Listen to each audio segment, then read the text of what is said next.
Sitapur India سے استعمال شدہ کپڑے جو ایک یا دو بار پہنے ہوں اور اب استعمال میں نہ آ رہے ہوں تو کیا ایسے کپڑے کام والی کسی غریب کو دینا مناسب ہے یا نہیں؟ بعض لوگ کہتے ہیں پرانے کپڑے غریبوں میں نہیں بانٹنے چاہیے، رہنمائی فرمائے۔ بالکل غلط کہتے ہیں، حدیث میں آتا ہے نیا لباس پہن کے پرانا صدقہ کر دینا چاہیے، اس کی حدیث میں ترغیب ہے، تو آپ غریبوں کو دے دیں، ثواب ملے گا انشاءاللہ۔ فرحین صاحبہ نے کراچی سے پوچھا ہے اولاد کے کتنے لاڈ اٹھانے چاہیے؟ اولاد کے کتنے لاڈ اٹھانے چاہیے؟ میرا بیٹا نماز کا پابند ہے، قرآن بھی پڑھتا ہے، مگر کمپیوٹر پر گیم کھیلتا ہے، 1 لاکھ کا کمپیوٹر مانگ رہا ہے۔ ہماری استطاعت بھی ہے، اگر دلا دیں تو گناہگار تو نہیں ہوں گے۔ نیز اگر بیٹے کو مہنگا لباس پسند آتا ہو تو خریدنا اسراف تو نہیں ہوگا؟ دیکھیں، کمپیوٹر اگر 1 لاکھ کا آپ خرید سکتے ہیں، آپ کی استطاعت ہے، تو اسراف میں داخل نہیں ہے۔ اسراف کا مطلب ہوتا ہے اپنی ارننگ سے زیادہ، اپنی چادر سے زیادہ پاؤں پھیلانا، اپنی آمدن سے زیادہ خرچ کرنا۔ تو ایک غریب آدمی کے لیے 1 لاکھ یہ اسراف میں آئے گا، چاہے وہ کپڑا خریدے یا کمپیوٹر خریدے، اور ایک امیر آدمی کے لیے 1 لاکھ اسراف میں داخل نہیں ہے۔ تو بچہ اگر مہنگا کپڑا مانگتا ہے اور آپ میں استطاعت ہے تو دلا دیں آپ، کوئی بری بات نہیں ہے اس میں، لیکن اس میں ایک چیز کا خیال کریں، بچے سے کہیں کہ پرانے کپڑوں میں سے ایک کو صدقہ کر دو۔ وجہ اس کی یہ کہ مال جمع کرنے کی جو ہوس ہے نا، یہ بہت بری ہے۔ مال خرچ کرنا اتنا برا عمل نہیں ہے، اگر آپ کو اللہ نے گنجائش دی ہے، جمع کرنا برا عمل ہے۔ ہوتے کیا ہے کہ بچے نا جمع کر رہے ہوتے ہیں، جیسے آپ نے بعض خواتین کو دیکھا ہوگا کہ وہ جیسے ان کی عمریں ہو گئی 50 سال، اب کپڑوں سے ان کی پیٹیاں بھر چکی ہیں، شادی پہ یہ جوڑا ملا تھا، پھر اس کے بعد یہ ملا تھا، پھر اس کے بعد یہ ملا تھا، استعمال میں 2 4 ہی آ رہے ہوتے ہیں، اور وہ کپڑوں پہ کپڑا جمع ہوتا جا رہا ہے، جمع ہوتے جا رہے ہیں، پورے کے پورے جو ہے نا پیٹیاں بھر گئی ہیں۔ یہ بہت برا عمل ہے۔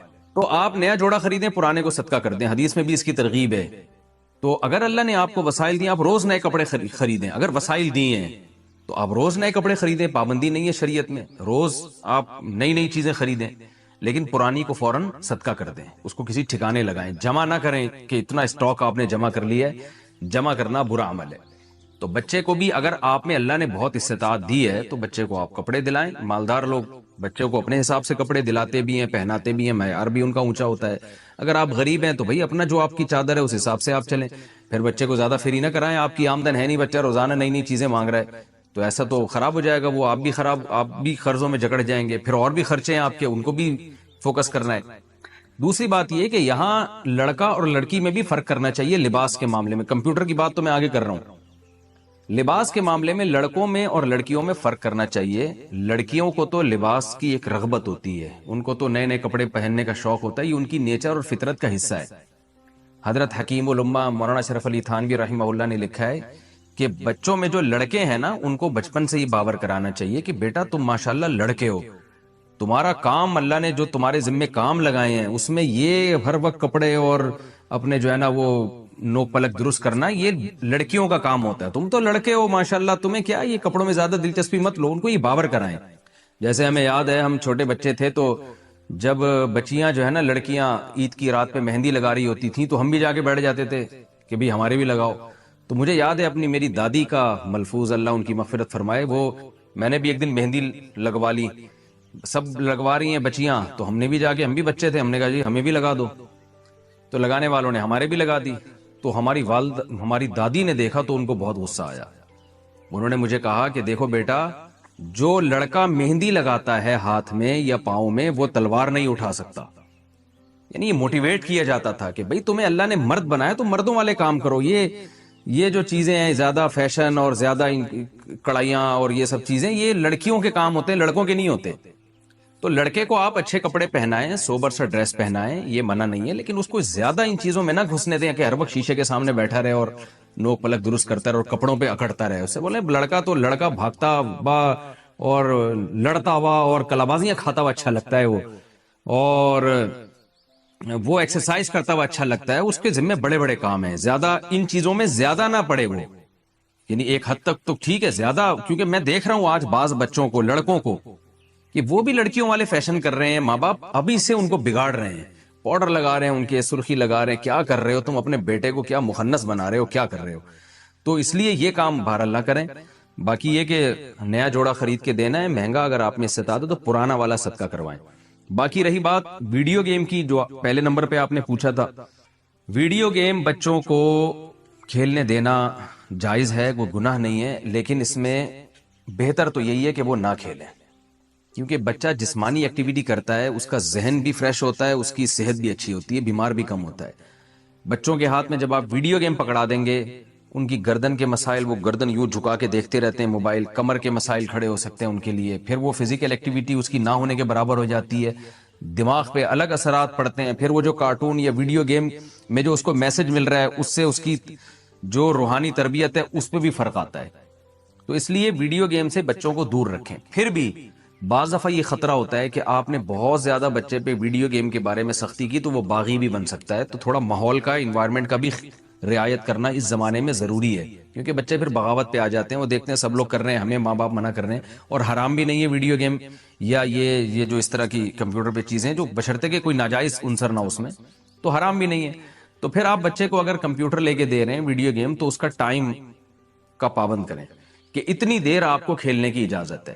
دوسری بات، بچے کو اس کا پابند بنانا ہے آپ نے، یہ بہت سختی کرنی ہے کہ بند کمرے میں بچہ کمپیوٹر کے سامنے کبھی بھی نہیں بیٹھے گا، یہ تو سوال ہی پیدا نہیں ہوتا، یہ تو بچے کو بگاڑنے کا آپ پورا انتظام کر رہے ہیں۔ کتنا ہی نیک بچہ ہو، بند کمرے میں کمپیوٹر پہ کبھی بھی نہیں بیٹھے گا، جہاں بھی بیٹھے گا وہ سب کے سامنے اوپن کمپیوٹر کو وہ یوز کرے گا۔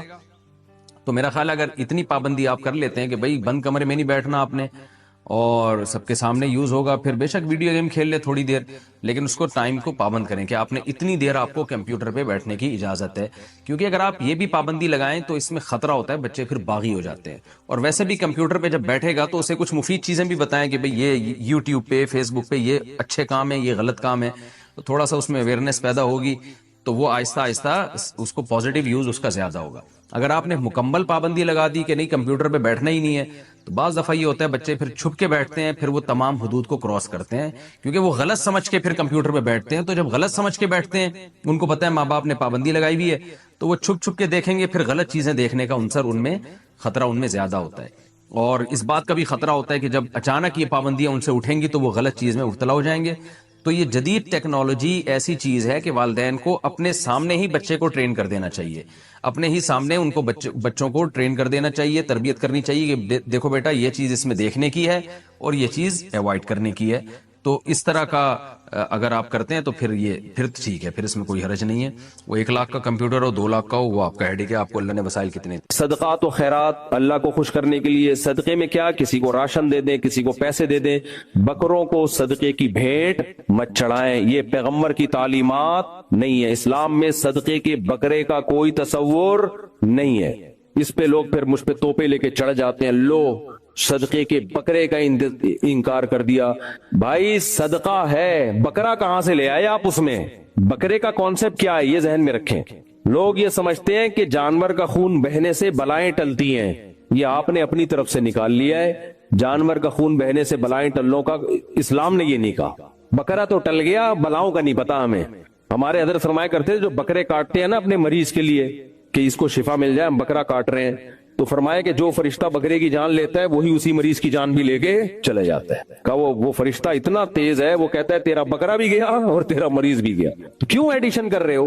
اسلام میں جانور کاٹنا 3 موقعوں پہ عبادت ہے، چوتھا موقع عبادت کا نہیں ہے۔ 3 موقع کیا ہیں؟ نمبر 1 سب سے اہم بقرعید، بقرعید پہ جانور کاٹے بغیر عبادت قبول نہیں ہوگی، اور وہ بقرعید کے 3 دن ہیں۔ تیسرے دن مغرب کی نماز کے بعد وہ گائے کاٹ دو، کوئی ثواب نہیں، قربانی کا کوئی ثواب، گوشت ہے وہ، گوشت ہے وہ۔ تبھی تو تیسرے دن مغرب سے پہلے کاٹنے کی کوشش کر رہے ہوتے ہیں بھائی یہ ضائع نہ ہو جائے قربانی۔ چوتھے دن گائے ملی ایک صاحب کی، مجھے کہنے لگے اب کیا کروں؟ میں نے کہا کچھ بھی نہیں کر، تیری گائے ہے، انجوائے۔ میں نے کہا یا تو پوری گائے صدقہ کر دے، قضا ہے نا قضا، یا گوشت کاٹ کے گوشت صدقہ کر دے، یعنی اب صدقہ ہے، اب قربانی نہیں ہے۔ تو دوسری جو موقع ہے جس پہ جانور قربان کرنے کا حکم ہے وہ ہے بقرہ، وہ حج میں دم کے طور پہ، حج تمتع ہے تو دم شکر کے طور پر، یا آپ سے کوئی جنایت ہو گئی، احرام کی پابندی کی خلاف ورزی ہو گئی، تو بعض جنایتیں ایسی ہیں کہ ان میں دم دینا پڑتا ہے۔ تیسرا عقیقے کے موقع پہ، بیٹا پیدا ہو تو 2 بکرے یا 2 گائے کے 2 حصے بھی ٹھیک ہیں، یا 2 دمبے، بیٹی پیدا ہو تو 1 بکرا یا 1 دمبا یا گائے کا 1 حصہ۔ یہ اللہ نے کیوں رکھا؟ یہ فیملی پلاننگ والوں کا منہ چڑھانے کے لیے. کیونکہ فیملی پلاننگ والے، جیسے وہ ارشاد بھٹی نے مجھ سے پوچھا نا آپ کے 19.25 تو آپ اس قوم پہ رحم نہیں کر رہے، تو میں نے کیا جواب دیا تھا؟ خدمت کر رہا ہوں میں. کیونکہ جس ملک میں گروتھ ریشو بڑھتا ہے، جوانوں کا ریشو زیادہ، بوڑھوں کا ریشو کم، کمانے والے زیادہ، کھانے والے کم. یہ پوری دنیا میں مسلم قانون ہے. یہ تو ہمیں جو نسل روکنے کا گورے کہہ رہے ہیں، اپنے آپ کو تو، اپنے قوموں کو تو پیسے دے دے کے بڑھا رہے ہیں نسلیں.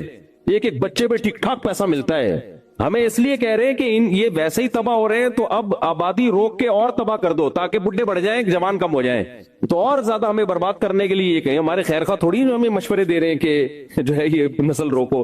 ان کو پتا ہے ہماری بڑھ نہیں رہی، ان کم بختوں کی بڑھ رہی ہے، تو یہ بھی ہم پر مسلط ہو جائیں گے. اور ہو نہیں جائیں گے، ہونا شروع ہو گئے ہیں. میں نے 20 سال پہلے بیان کیا تھا کہ جاپان میں ہمارے پشتون بھائیوں کی نسل بڑھ رہی ہے، جیپنیز کی نسل ختم. ایک 2 بچہ ہوتا ہے ان کا.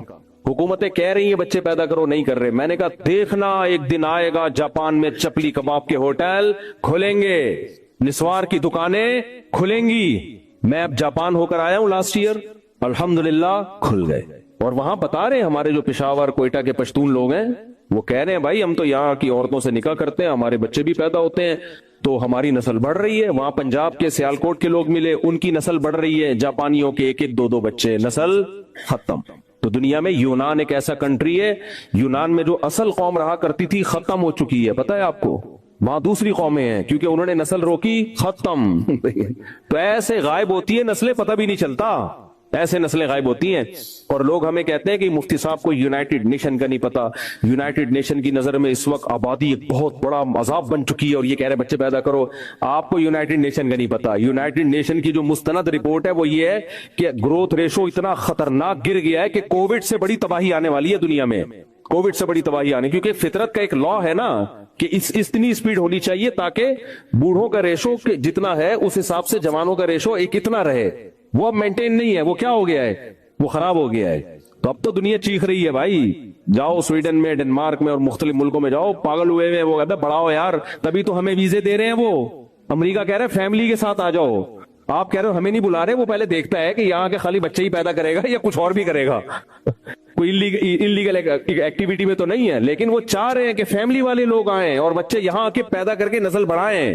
تو اس لیے یہ اٹھا کر پھینک دو باہر گلی میں، نہیں تہذیب کے انڈے ہیں گندے. اچھا، مجھے ارشاد بھٹی کے اسٹائل پہ بڑی ہنسی آئی جب میں نے کہا نا خدمت، کہہ رہے اچھا خدمت کر رہے ہیں ماشاءاللہ. تو وہ طنز بھی کر رہا تھا اور اسٹائل بھی نہیں چینج ہو رہا تھا. خیر ہم آگے چلتے ہیں. میں کیا بات کر رہا تھا؟ ہاں، بکرے. تو اللہ نے 2 بکرے کاٹنے کا کیوں حکم دیا؟ تاکہ فیملی پلاننگ والوں کو تکلیف ہو. تکلیف اس بات کی ہوگی کہ ایک طرف پہلے ہی بہت بچے ہیں اور مزید بچہ آنے پر یہ خوشی میں بکرے بھی کاٹ رہے ہیں. دیکھو 2 چیزیں اللہ نے رکھی ہیں بچے زیادہ ہونے پر. 2 اللہ نے شکرانے رکھے ہیں باپ کے اوپر. 2 شکرانے. ایک، ہر بچے پہ بکرا کٹے گا، شکرانہ ہے، یہ جرمانہ نہیں. اگر جرمانہ ہوتا تو اس کا گوشت کھانے کی اجازت نہ ہوتی. ہم بقرعید جب ہم حج میں ہوتے ہیں اور احرام میں ہم سے کوئی گناہ ہو جاتا ہے، جنایت کا مطلب احرام کی پابندی کی خلاف ورزی ہو گئی، تو بکرا کاٹنے کا حکم ہے. اس کا گوشت کھانے کی اجازت نہیں ہے کیونکہ وہ جرمانہ ہے، شکرانہ نہیں ہے. ایک ہی سفر میں آپ حج بھی کرو عمرہ بھی کرو، حج تمتع، یہ شکرانہ ہے. تو اس میں جو بکرا کاٹو گے اس کا گوشت کھانے کی اجازت. جرمانے والے بکرے کا گوشت نہیں کھایا جاتا، شکرانے والے بکرے کا گوشت کھایا جاتا ہے. بقرعید میں ہم شکرانے کے طور پر جانور کاٹتے ہیں، جرمانے کے طور پہ نہیں، کیونکہ عید کے دن جرمانے نہیں لگتے اللہ کی طرف سے. پھر یہ عید کیسی ہوئی؟ شکرانے ہوتے ہیں، اس لیے اللہ نے کہا کاٹو کھاؤ. ٹھیک ہے نا؟ ٹکے بن رہے ہوتے ہیں رات کو، دیکھو کیا حلیم کی دیگیں وہ محرم کے اس سے بن رہی ہوتی ہیں بقرعید کے گوشت سے. تو اسی طرح جب بچہ پیدا ہوتا ہے تو عقیقے کا گوشت خود بھی کھاتے ہیں کہ نہیں کھاتے؟ تو اس سے پتا چلا یہ جرمانہ نہیں ہے کہ تمہارے 19 کیوں ہو گئے، 18واں کیوں ہو گیا، پینلٹی ہے نا. اللہ کہتے ہیں ویل ڈن، زبردست. شکرانہ کیا ہے؟ اللہ نے تمہیں اولاد کی نعمت دی، بیٹی ملی ہے تو 1 بکرا کاٹ، بیٹا ملا ہے تو 2 بکرے کاٹ، خود بھی کھا پبلک کو بھی کھلا. تو یہ شکرانہ ہے. اسی طرح عید الفطر میں دیکھ لو، ابھی عید آنے والی ہے نا، عید الفطر میں دیکھ لو.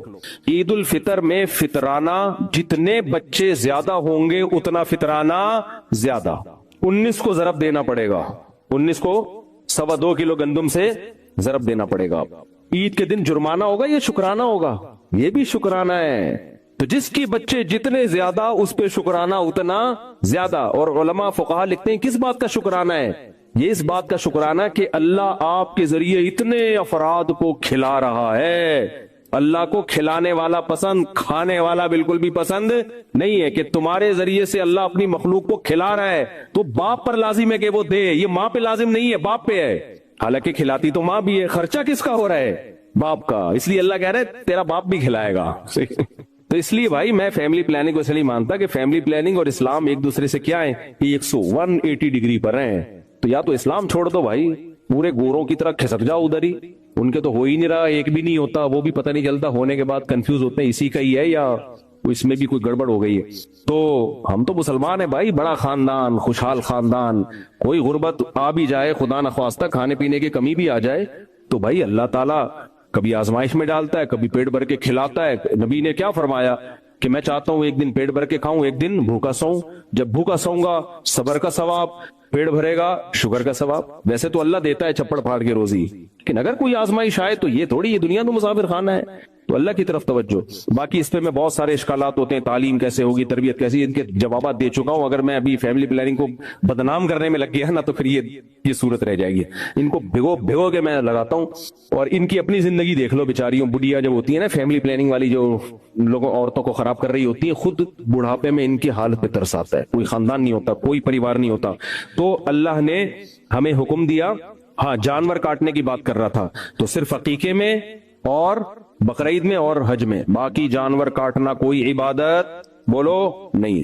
کسی نے پوچھا میں ایک لڑکی سے شادی کرنا چاہتا ہوں، میرے والدین کی رضامندی شامل نہیں ہے. وہ کہتے ہیں کہ اگر تم نے خود شادی کر لی تو ہم سے تمہارا کوئی رشتہ نہیں ہوگا اور ہم ساری زندگی تم سے ناراض رہیں گے.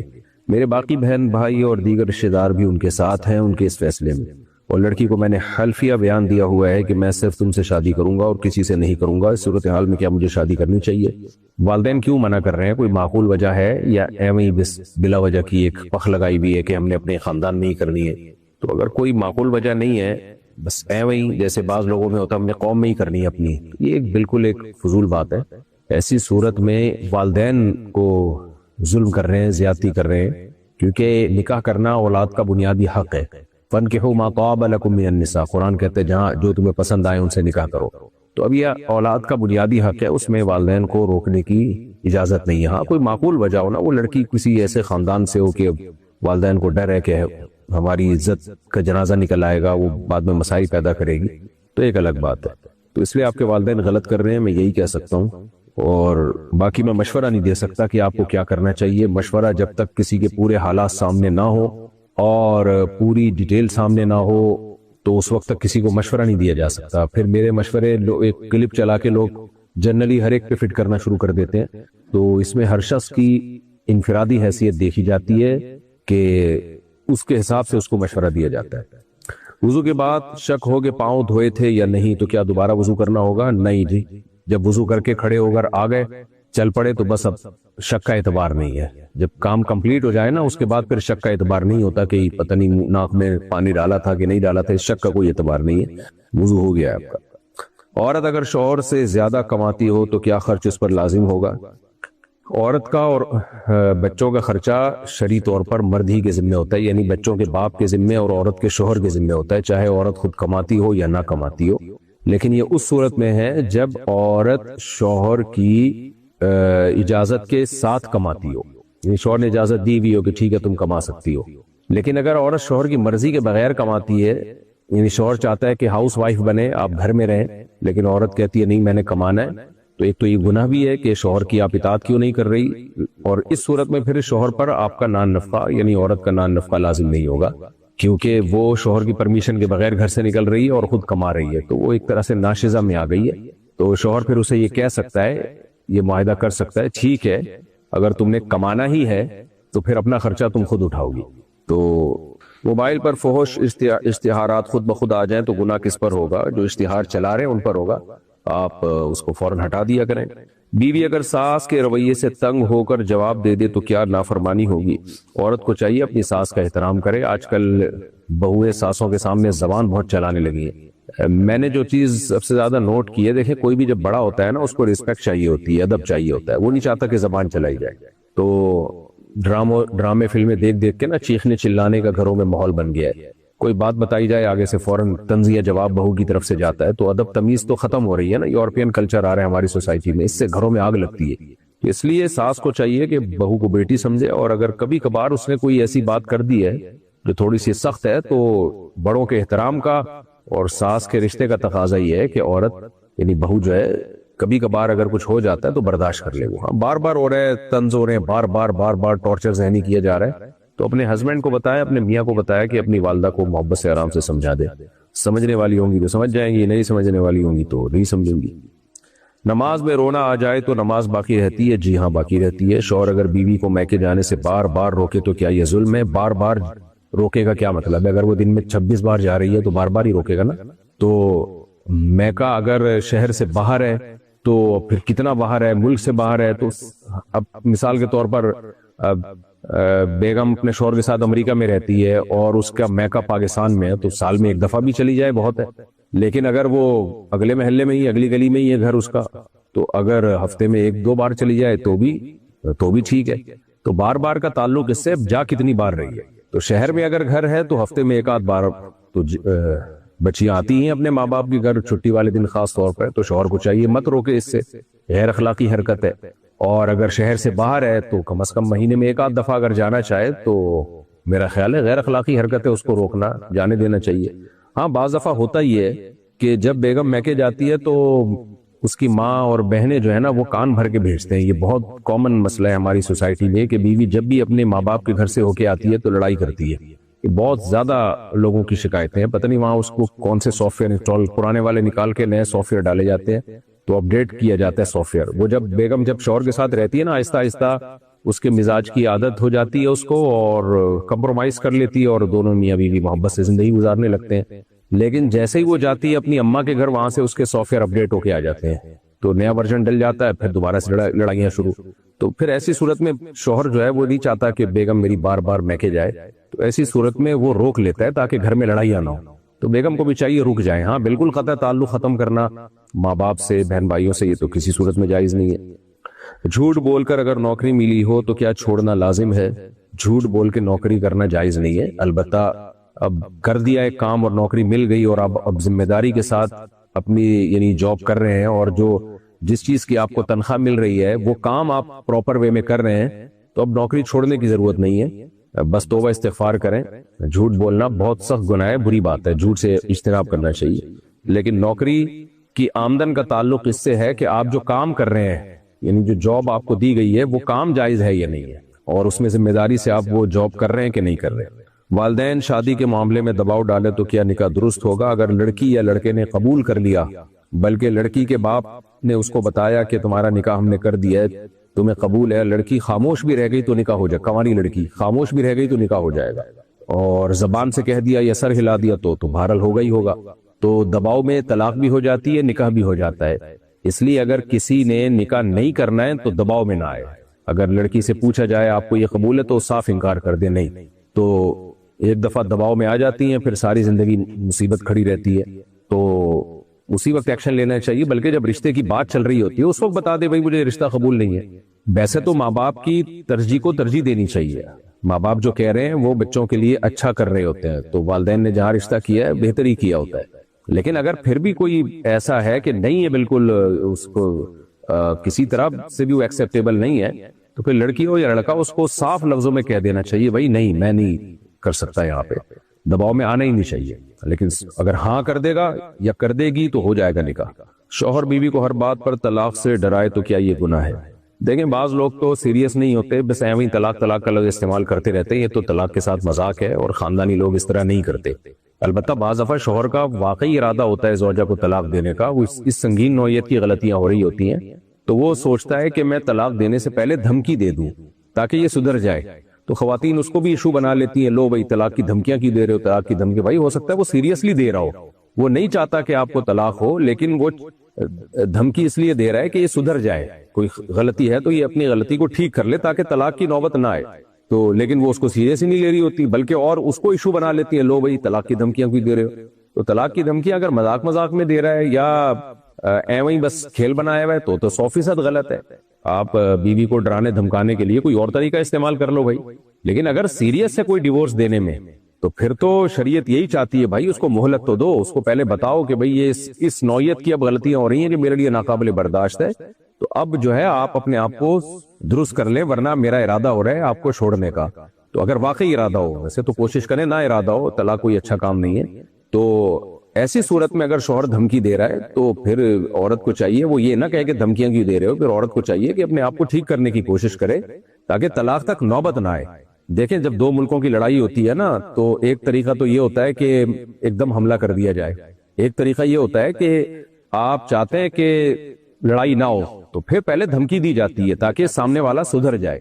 تو اسی طرح میاں بیوی کی لڑائی میں بھی اگر ایکسٹریم لیول تک معاملہ پہنچ رہا ہے اور شوہر کا ارادہ ہو گیا اس کو چھوڑنے کا، تو اس کا مہذب طریقہ یہی ہے کہ پہلے اس کو ڈرا دیا جائے، بتا دیا جائے بھائی یہ اس لمٹ کو آپ نے کراس کیا تو میں چھوڑ دوں گا آپ کو۔ تو خواتین اس میں بھی یہ کہتی ہیں لوگ دھمکیاں کیوں دے رہے ہو، دھمکیاں کیوں دے رہے ہو، تو بلا وجہ دھمکیاں دینا یہ غیر خاندانی لوگوں کا کام ہے، لیکن مہلت دیے بغیر طلاق دے دینا اور دھمکی دیے بغیر یعنی اس کو ڈرائے بغیر طلاق دے دینا یہ بھی غیر خاندانی لوگوں کا کام ہے، اس کو سدھرنے کا موقع دینا چاہیے اور خود بھی سدھرنا چاہیے۔ اگر اپنے اندر کوئی خرابی ہے، ہو سکتا ہے آدمی کے اندر خرابی ہو تو اس پہ بھی غور کر لینا چاہیے۔ کسی نے دل میں نظر مانی مگر زبان سے نہ کہی تو کیا وہ لازم ہوگی؟ نہیں جناب، منت زبان سے اس کا تلفظ ادا کرنا ضروری ہے۔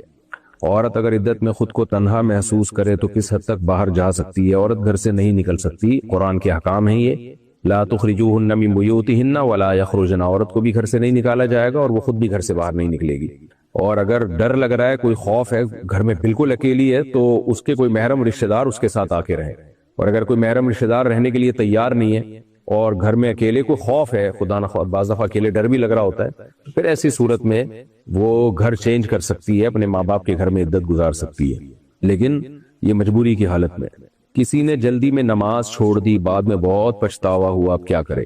دیکھو شرک کے بعد نا اسلام میں سب سے بڑا گناہ نماز کا قضا کرنا ہے، تو توبہ کرے، استغفار کرے، کچھ بہتر ہے اللہ کے غضب کو ٹھنڈا کرنے کے لیے کچھ صدقہ خیرات بھی کر لے۔ فخلف من بعدهم خلف اضاعوا الصلاة واتبعوا الشهوات، قرآن کہتا ہے بنی اسرائیل میں جب پیغمبر آئے نا تو پیغمبروں کے جانے کے بعد ان لوگوں نے سب سے پہلا جو ان لوگوں میں جرم آیا ہے وہ نمازوں کو ضائع کرنا اور پھر خواہشات کے غلام بن جانا۔ تو نمازوں کو ضائع کرنے کا جرم سب سے پہلے آتا ہے۔ آپ دیکھ لیں ہماری اس امت میں بھی ایسا ہی ہے، صحابہ، تابعین، تبع تابعین، اسلاف میں تصور نہیں تھا کوئی نماز قضا بھی کر دے، تو اس لیے اب توبہ استغفار کرے اور آئندہ بچے، بس یہی ہو سکتا ہے۔ مسجد میں چندہ مانگنے کا کیا طریقہ درست ہے؟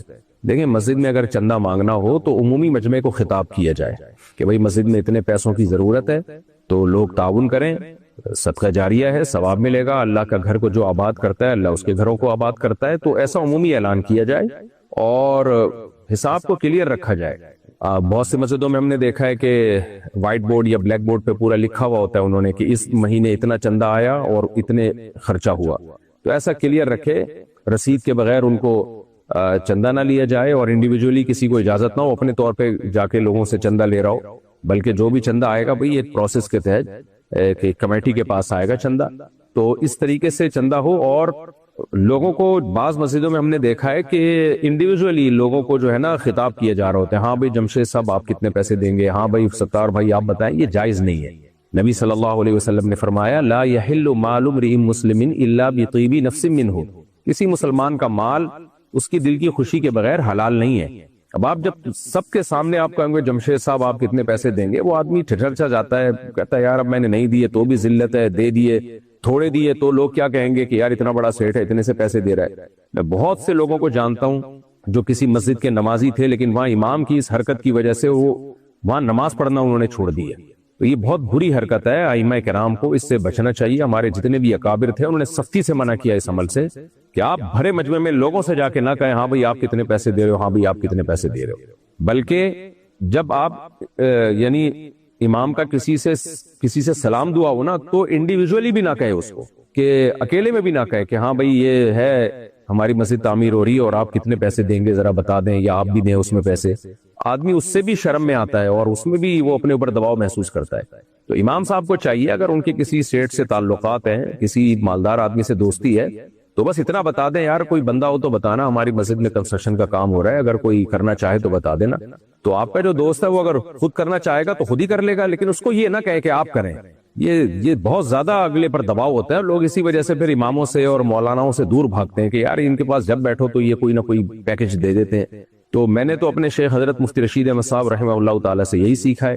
تو ہماری مسجد میں کنسٹرکشن کا کام ہو یا کوئی بھی کام ہو تو کوئی بھی سیٹ ہوتا ہے نا, کوئی بھی مالدار آدمی ہو جس سے میری سلام دعا ہو, تو میں یہ کبھی نہیں کہتا کہ آپ اتنے پیسے دے دیں. میں کہتا ہوں بھائی ضرورت ہے, اگر کوئی جاننے والا ہو تو بتائیے گا, مسجد میں یا فلاں مدرسے میں پیسوں کی ضرورت ہے, جامع ترشید ہے یا اور کوئی مدرسہ ہے تو اس میں پیسوں کی ضرورت ہے, تو وہ دینا ہوگا تو خود ہی دے دے گا, نہیں تو بتا دے گا اچھا ٹھیک ہے میں بات کر لوں گا کسی سے. اس کو نہ کہا جائے کہ آپ دے دیں.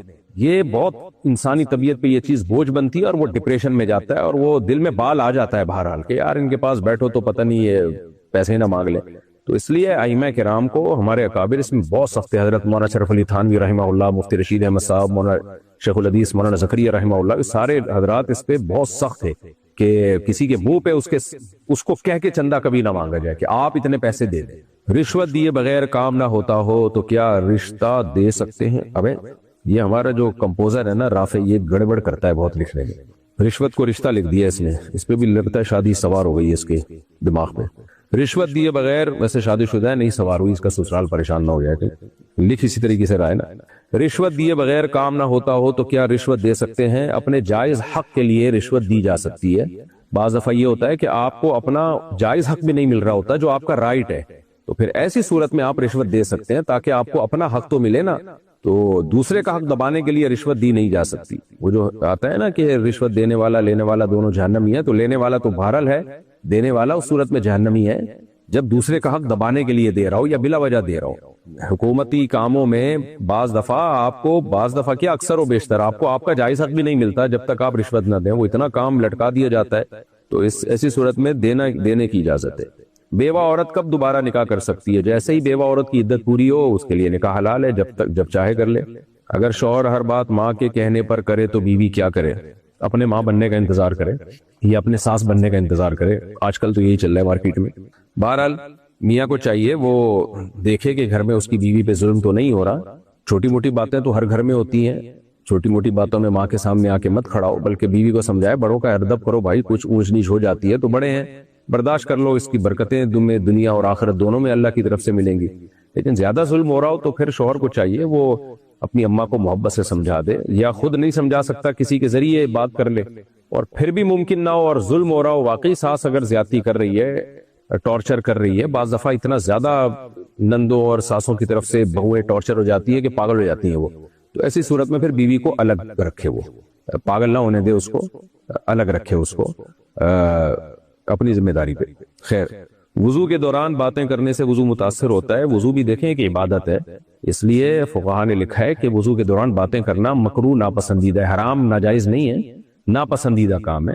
تو اللہم اغفر لی ذنبی ووسع لی فی داری وبارک لی فی رزقی, یہ دعا پڑھنی چاہیے وضو کے دوران. تو اس لیے باتیں نہیں کرنی چاہیے, بہتر یہی ہے کہ نہ کرے باتیں. آفس میں وقت ضائع کرنے سے کیا تنخواہ حرام ہو جاتی ہے؟ اگر آفس کا کام نہیں کر رہے آپ, جو کام آپ کو دیا گیا ہے, تو جتنی سستی کاہلی کریں گے اس حد تک تنخواہ ناجائز ہو جائے گی آپ کی.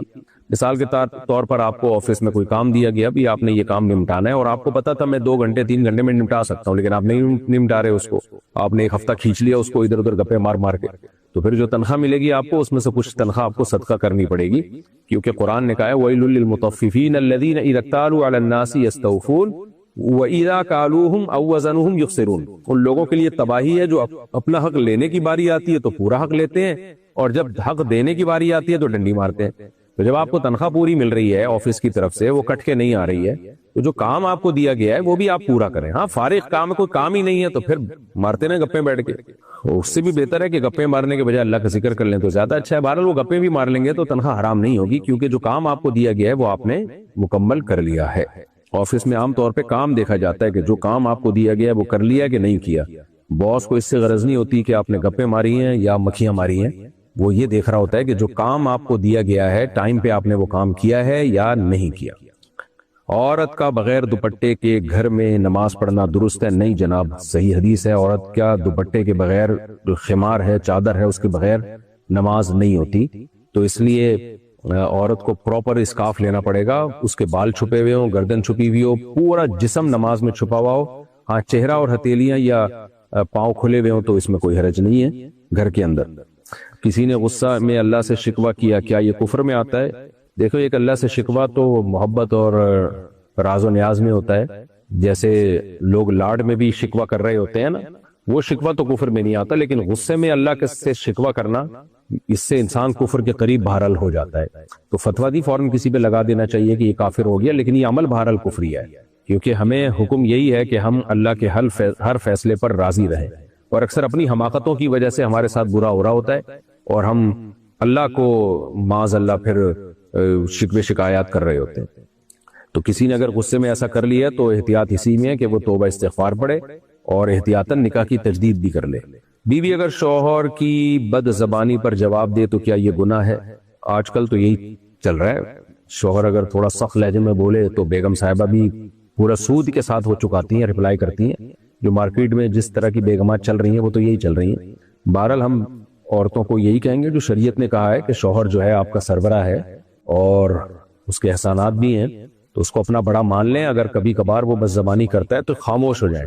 ہاں بہت زیادہ کر رہا ہے تو پھر ظاہر ہے پھر تو اس کو روکنے کے لیے رپلائی کرنا پڑتا ہے. بعض دفعہ شوہر اتنا بد اخلاق ہوتا ہے کہ عورت صبر کرتی رہے تو وہ صبر کرتے کرتے گھٹ کے مر جاتی ہے بیچاری، اور وہ شوہر پھر اور زیادہ اس پہ سوار ہوتا رہتا ہے. تو کبھی کبھار اگر بد زبانی ہو جائے، غصہ ہو جائے، تو خاندانی خواتین پھر اپنے شوہر کے سامنے زبان نہیں چلاتی. وہ دیکھتی ہیں ابھی غصے میں ہے، غصہ ٹھنڈا ہونے دو تو پھر آرام سے بات کر لیں گے. اور اکثر مردوں میں دیکھا ہے ہم نے، اور ہم بھی چونکہ آدمی ہیں الحمدللہ، تو مرد کو جب غصہ آتا ہے، اگر عورت زبان پہ کنٹرول کر لینا تو وہ غصہ جب ٹھنڈا ہو جاتا ہے تو مرد اکثر اس کی تلافی خود ہی کر لیتا ہے، خود ہی اس کو احساس ہو جاتا ہے کہ میں نے زیادہ غصہ کیا. لیکن خواتین جو زبان آگے سے چلا دیں تو پھر معاملہ برباد ہو جاتا ہے. پہلے زمانے میں یہ چیزیں خواتین کو سکھائی جاتی تھیں، آج کل تو صرف انسٹاگرام، ٹک ٹاک، فیس بک کیسے استعمال کیا جائے اور اس طرح کی چیزیں سکھائی جا رہی ہیں. اور بھی بہت ساری چیزیں ہیں، کیا بتاؤں میں. غیر مسلم استاد سے دنیاوی تعلیم لینا جائز ہے؟ جائز ہے. نظر پوری کرنے میں تاخیر ہو جائے تو کیا کفارہ ہوگا؟ وہی کفارہ ہے کہ اگر نظر موقت تھی، یعنی ایک ٹائم باؤنڈ تھی کہ اتنے دن سے پہلے میں روزے رکھ لوں گا، تو اگر نہیں رکھے تو اس کی قضا کرنی پڑے گی. تو اگر صدقے کی نظر تھی تو وہ صدقہ ہی دینا پڑے گا، وہ قضا ہی کرنی پڑے گی، اور توبہ استغفار بھی. نماز میں خیال بار بار دنیا کی طرف چلا جائے تو نماز قبول ہوتی ہے؟ جی ہو جاتی ہے. اگر آپ جان کر نہ لے کے جائیں، خود بخود چلا جائے تو کوئی حرج نہیں ہے. کسی نے وراثت میں بہن کو حصہ نہ دیا تو اب کیسے دے جتنا حصہ بنتا ہے دے دے اس کو. اور اب تو چیزوں کی مارکیٹ ویلیو بھی بڑھ گئی ہوگی، اس کی شرکت ہوگی تو اب وہ اس کا حصہ بھی اسی حساب سے بڑھ گیا ہوگا. اور اگر بہن کا انتقال ہو گیا تو اس کے ورثہ میں تقسیم کرے اور اللہ سے توبہ استغفار بھی کرے، اور بہن سے معافی مانگے، اور بہن نہیں ہے تو اس کے وارثوں سے معافی مانگے. بہن کا حصہ کھا لینا کبیرہ گناہ ہے. لا یحل لکم ان ترثوا النساء کرہا. اللہ تعالیٰ کہتے ہیں عورت کا مال کھانے کی تمہیں اجازت نہیں ہے. اسلام میں چوری یا کسی کا مال کھانا بہت بڑا گناہ ہے، اور عورت کا مال کھانا ڈبل گناہ ہے. اور وہ اگر عورت بچی ہے یعنی یتیم ہے تو پھر 3 گنا زیادہ بڑا گناہ ہے. پھر یہ قبر پر جا کر ہاتھ اٹھا کر دعا مانگنا درست ہے؟ دیکھیں، دعائیں مانگنے کے لیے قبر پہ جانا یہ کہیں ثابت نہیں ہے. میرے علم میں کوئی ایسی حدیث نہیں ہے. ہمیں جو حدیث میں پتہ چلتا ہے وہ یہ ہے کہ قبرستان جایا کرو، فإنها تذکر الآخرہ. قبرستان جانے سے آخرت کی یاد تازہ ہوتی ہے. تو آپ جائیں قبر پہ آخرت کی یاد تازہ کرنے کے لیے. یا آپ کا کوئی ریلیٹیو ہے جیسے والدین ہیں تو ان کی قبر پہ آپ زیارت کے لیے جا سکتے ہیں. وہاں جانے کے بعد فالتو بیٹھنے سے بہتر ہے آپ ان کے لیے دعا کر لیں. تو موقع ہے، اس میں دعا میں دل بھی زیادہ لگتا ہے. تو ہاتھ اٹھا کے دعا مانگنا بھی جائز ہے قبر پہ. لیکن اگر کہیں یہ شک ہو، یہ وہم ہو، شرک کا شائبہ ہو، بدعتی لوگ ہو زیادہ وہاں پہ، یہ وہم ہوتا ہو کہ یہ پتہ نہیں قبر والے سے تو نہیں مانگ رہا، تو پھر ایسی صورت میں قبر پہ ہاتھ اٹھا کے دعا نہ مانگی جائے. لیکن نارملی ہماری سوسائٹی میں جو بھی علماء صلحاء ہیں وہ بدعتی اگر نہ ہو تو قبر پہ جو بھی ہاتھ اٹھا کے دعا مانگتا ہے وہ اللہ ہی سے مانگ رہا ہوتا ہے. اس لیے بدگمانی بھی جائز نہیں ہے کسی کے بارے میں کہ یہ اس قبر والے سے مانگ رہا ہے. بہرحال جہاں شرک کا وہم یا خطرہ ہو تو پھر وہاں ہاتھ نہیں اٹھانے چاہیے. دفتر میں غیر محرم سے ہنسی مذاق کس حد تک درست ہے؟ بالکل بھی درست نہیں ہے. یہ مسئلہ آپ اپنی بیگم سے پوچھا کریں. اس طرح کے مسائل لوگ کہتے ہیں مولوی لوگ بڑے متشدد ہوتے ہیں، یہ مولوی فنڈامنٹلسٹ ہوتے ہیں، کسی نامحرم سے گپے مارو تو ان کو بڑا غیرت میں آ جاتے ہیں، اسلام کو مشکل بنا لیا ہے. اپنی بیگم سے پوچھ لو پھر یہ مسئلہ. بھائی بیگم میرے ساتھ ایک پھلجڑی بیٹھتی ہے بینک میں یا کسی آفس میں، تو میں ہی ہو ہا کر کے اس سے بات چیت کرتا ہوں، تو کیا خیال ہے، اسلام کیا کہتا ہے اس بارے میں؟ تو پھر وہ مسئلہ یہ صحیح طریقے سے آپ کو انشاءاللہ سمجھا دے گی. تو اس لیے جائز نہیں ہے غیر محرم سے ہنسی مذاق. بس سلام دعا کی حد تک رکھیں اور ٹو دا پوائنٹ بات کر لیا کریں اس سے. ہاں کوئی ایجڈ ہو, بوڑھی خاتون ہو, بعض ایسی ہوتی ہیں جو معمر ہوتی ہیں, عمر یافتہ ہوتی ہیں, تو ان کے پھر پردے کے حکام شریعت میں ذرا نرم ہے. والدین کی نافرمانی کب گناہ کبیرہ بنتی ہے؟ جس نوعیت کی نافرمانی ہے تو اسی نوعیت کا گناہ ہوگا. چھوٹی موٹی نافرمانی ہلکی پھلکی جو گھروں میں ہوئی جاتی ہے بعض دفعہ وہ صغیرہ میں آتی ہے, وہی اگر بار بار ہوتی رہے تو کبیرہ بن جاتی ہے. بڑے معاملات میں نافرمانی جس میں والدین کو نقصان کا خطرہ ہو تو وہ پھر کبیرہ میں آتی ہے. تو نافرمانی پر اس کا مدار ہے کہ کس نوعیت کی نافرمانی ہے. خلا کے بعد دوبارہ نکاح ممکن ہے؟ خلا اگر واقعی ہوا ہے, وہ والا خلا نہیں جو آج کل عدالتوں میں جج بیٹھے ہوئے ہیں, عورت گئی اور ڈگری پکڑا دی انہوں نے, جو ویلڈ ریزن ہو خلا کی اور عورت نے گواہوں سے گواہ پیش کی ہوں کہ تنسیخ نکاح کا کوئی واقعی سبب پایا جائے اور یا شوہر سائن کر دے اس پہ, تو پھر ایسی صورت میں جو خلا ہوتا ہے وہ ایک طلاق بائن ہوتا ہے, یعنی ایک طلاق سے نکاح ختم ہو گیا. تو پھر دوبارہ میاں بیوی جب چاہے نکاح کر سکتے ہیں, کیونکہ 3 طلاقوں کے بعد نکاح الاؤ نہیں, ایک طلاق کے بعد تو یا خلا کے بعد تو نکاح ہو سکتا ہے. ہاں شوہر نے اگر پہلے سے 2 طلاقیں دی ہوئی ہوں پھر خلا ہوا ہو تو اب نہیں ہو سکتا نکاح. آفس میں جھوٹا بہانہ بنا کر چھٹی لینا کیسا ہے؟ جائز نہیں ہے بھائی جھوٹے بہانے بنا کے چھٹی لینا, بری بات ہے. ایک بچہ گیا نا اسکول میں, وہ ایک بچے کی نانی گئی اسکول میں کہ میرا نواسا آیا ہوا ہے تو مجھے کہیں جانا ہے تو آج میرے نواسے کو جلدی چھٹی دے دو.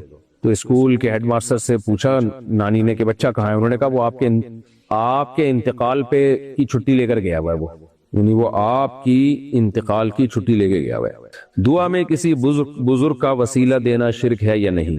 یہ جو کہتے ہیں نا اللہ فلاں بزرگ کے وسیلے سے میرا یہ کام کر دے, یہ بڑا مبہم لفظ ہے کہ کیا مطلب وسیلے سے یہ کام کر دے. اگر مقصد یہ ہے کہ اللہ نے فلاں بزرگ کو اختیارات دیے ہوئے ہیں, اللہ تو نے ان کو اختیارات دیے ہیں تو وہ میرا کام کر دے تو ان کو کہہ دے, تو یہ تو شرک ہے, حرام ہے, گناہ کبیرہ ہے, کافر ہو جائے گا انسان اس سے. اللہ نے کسی کو اختیارات نہیں دیے, اللہ سارے اختیارات اللہ ہی کے پاس ہیں. اور اگر وسیلے کا مطلب یہ ہے کہ اللہ فلاں بزرگ کے وسیلے سے, یعنی میں اس بزرگ سے محبت کرتا ہوں اور جو اللہ والے لوگ ہیں تو ان سے محبت کرتا ہے, جیسے نبی کے وسیلے سے کہ ہم نبی کے امتی ہیں تو اس وسیلے سے دعا مانگ رہے ہیں, تو اس میں کوئی حرج نہیں ہے. نبی کا امتی ہونا یہ تو ہمارے لیے باعث فخر ہے, تو اس لیے مبہم لفظ ہے وسیلے سے دعا مانگنا. کچھ لوگ اس میں غلو کرتے ہیں, وہ یہ کہتے ہیں جو بھی نبی کے وسیلے سے یا کسی بزرگ کے وسیلے سے دعا مانگتے ہیں وہ مشرک ہے یا بدعتی ہے. یہ بھی غلط ہے بھائی, اس سے پوچھو کہ آپ کی نیت کیا ہے. اور کچھ لوگ علیہ طلاق جائز کہتے ہیں کہ بالکل جائز ہے, کوئی حرج نہیں ہے. تو بھائی ایک لفظ ہی مبہم ہے, تو جو دعا مانگ رہا ہے اس سے پوچھا جائے گا کہ آپ جب یہ کہتے ہو کہ نبی کے وسیلے سے اللہ میرا یہ کام کر دے تو اس کا مطلب کیا ہے. تو اگر مطلب یہ ہے کہ میں نبی کا امتی ہوں تو امتی ہونے کا اللہ کو واسطہ دے رہا ہوں تو یہ ٹھیک ہے. اگر مطلب یہ ہے کہ میں نبی سے محبت کرتا ہوں تو اس محبت کا واسطہ دے رہا ہوں تو یہ محبت بھی تو ایک عمل ہے نا, اور وسیلہ بالعمل تو جائز ہے. اس لیے مبہم لفظ ہے, یہ جو دعا مانگ رہا ہے اس سے پوچھا جائے گا بھائی تمہاری نیت کیا ہے. اور اگر وہ کہے مجھے تو کچھ نہیں پتا میری نیت کیا ہے تو پھر پرلے درجے کا بے وقوف ہے, اس کو خود نہیں پتا کہ میں جو الفاظ کہہ رہا ہوں وہ اس کا مطلب کیا بنتا ہے. اگر شوہر طلاق کی نیت کرے مگر زبان سے نہ کہے تو نکاح پر کوئی اثر ہوگا؟ نہیں جی, زبان سے کہنے سے کچھ, زبان سے جب تک نہیں کہے گا تو طلاق نہیں ہوگی. عورت کا اونچی ہیل پہننا جائز ہے؟ جائز ہے, لیکن پتہ نہیں خواتین بیلنس کیسے قائم رکھتی ہیں اپنا اتنی اونچی اونچی ہیلیں پہن کے. بہرحال یہ ان کا مسئلہ ہے, انہیں سے پوچھیں جائز ہے کوئی ناجائز نہیں. کسی نے نماز میں ہنسی روکنے کی کوشش کی تو کیا نماز ٹوٹ جائے گی؟ ابے بھائی ہنسنے سے ٹوٹے گی, روکنے کی کوشش سے کیوں ٹوٹے گی میرے بھائی؟ یہ ایسا ہی ہے جیسے آپ بولیں کسی نے نماز میں وضو ٹوٹنے سے روکنے کی کوشش کی, تو ٹوٹنے سے روکنے کی کوشش سے تھوڑی ٹوٹے گا وضو ٹوٹنے سے ٹوٹے گا. یا ہوا روکنے کی کوشش کی کسی نے نماز میں. عدت میں میک اپ کیوں منع کیا گیا ہے؟ دیکھیں عدت میں عورت کے لیے زینت اختیار کرنا حرام ہے, ناجائز ہے. ہاں اگر طلاق رجعی ہے یعنی شوہر نے 1 یا 2 طلاقیں دی ہیں تو چونکہ نکاح ختم نہیں ہوتا ایسی صورت میں, تو پھر عورت زینت عدت میں اختیار کرے گی تاکہ شوہر کی رغبت اس کی طرف ہو اور وہ رجوع کر لے, کیونکہ شریعت نہیں چاہتی کہ میاں بیوی کے درمیان نکاح ختم ہو. تو لیکن اگر طلاق بائن ہے, یا یعنی طلاق بائن کا مطلب وہ طلاقیں جس سے نکاح ختم ہو گیا یا شوہر کا انتقال ہو گیا, تو پھر شریعت میں عورت کو زیب و زینت عدت کے دوران جائز نہیں. اس کی 2 وجوہات ہیں. ایک وجہ تو یہ ہے کہ عدت کے دوران عورت کے لیے نکاح حرام ہے, تو ہر وہ کام بھی حرام ہے جس کی وجہ سے مرد اس کی طرف مائل ہو, اس کو نکاح کا پیغام بھیجے. تو اگر وہ زینت اختیار کرے گی تو اٹریکٹیو ہوگی, تو مرد اس کی طرف نکاح کا پیغام, یعنی مردوں کا دل چاہے گا نکاح کا پیغام بھیجے. تو شریعت نے عدت کے دوران اس پر پابندی لگائی ہوئی ہے بالکل لیا, تو اس لیے وہ کام سے بھی منع کر دیا کہ جو اس کی طرف لوگوں کو مائل کرے. عدت ختم ہو پھر زینت اختیار کرے تو تاکہ جو ہے وہ نکاح کرنا چاہے تو لوگ اس کی طرف نکاح کا پیغام بھیجیں. ایک تو اس لیے. دوسری بات یہ کہ شریعت میں یعنی دوسری وجہ کیا ہے کہ زینت اختیار کرنا جائز نہیں ہے, وہ وجہ یہ ہے کہ شریعت میں شوہر کی ایک ویلیو ہے اسلام میں. تو اسلام یہ چاہتا ہے کہ عورت سوگ منائے, اس طرح سے نہیں جس طرح سے بعض غیر مسلم مناتے ہیں. بالکل کچھ غیر مسلموں میں, کچھ مذاہب میں, سب میں نہیں. بہت ہی گندا سا کانسیپٹ ہے عدت کا. تو اسلام نے اس کانسیپٹ کو تو ختم کیا. زمانے جاہلیت میں عورت جب بیوہ ہوتی تھی تو 2-2 سال عدت گزارتی تھی اور گند میں مینگنیاں اور گوبر یہ چیزیں پڑی رہتی تھی اس کے پاس. اس چیز کو تو اسلام نے ختم کیا کہ بھائی عدت صرف 4 مہینے 10 دن ہے, یا اگر کوئی پریگننٹ ہے تو جب تک بچہ نہیں ہو جاتا اس وقت تک عدت ہے. اور اس دوران گندگی میں نہیں رہے گی, وہ نہا بھی سکتی ہے, اس خوشبو کا استعمال نہیں کرے گی, میک اپ نہیں کرے گی, چوڑیاں یہ سب چیزیں جو زینت کی چیزیں یہ استعمال نہیں کرے گی. تو ایک وجہ تو وہی ہے جو میں نے بتائی. دوسری وجہ کہ شوہر کی جو نعمت چھن گئی نا اس سے, بزوال نعمت نکاح, فقہا بیان کرتے ہیں کہ نکاح کی نعمت اس سے چھن گئی ہے. شریعت میں عورت سے شوہر کی نعمت کا چھن جانا یہ اس کے حق میں بہت بڑا ایک یوں سمجھیں کہ غم سمجھا گیا ہے کہ وہ ایک ہسبینڈ سے محروم ہو گئی ہے. تو چاہے وہ شوہر غلط ہی کیوں نہ ہو, یعنی چاہے وہ ظالم ہی کیوں نہ ہو. یعنی خواتین کہہ سکتی ہیں ہمارا میاں تو بڑا ظالم تھا, اچھا ہوا جان چھوڑ گئی, چھوٹ تو گئی لیکن اچھا نہیں تھا کہ وہ ظالم نہ ہوتا. ایک نعمت تو چھن گئی نا بہرحال. تو عورت کے دل میں یہ بتانے کے لیے کہ شوہر کی نعمت ایک بہت بڑی نعمت ہے, جب وہ تم سے چھن جائے تو پھر تم اس پہ سوگ بناؤ, حداد جس کو عربی میں کہا جاتا ہے. تبھی علماء بیان میں کہتے ہیں نا کہ عورت کا باپ مر جائے تو سوگ نہیں ہے, بھائی مر جائے سوگ نہیں ہے, شوہر مر جائے تو سوگ بنانے کا حکم ہے اس کو. اس لیے کہ شریعت کی نظر میں شوہر کی ایک ویلیو ہے. شوہر بوائے فرینڈ نہیں ہوتا, وہ ہسبینڈ ہوتا ہے, یہ بتانے کے لیے. اللہ کرے آج کل کی عورتوں کو سمجھ میں یہ باتیں آ جائیں, لیکن اب میڈیا نے سب برباد کر دی ہے. شوہر اور بوائے فرینڈ میں کوئی فرق ہی نہیں رہا.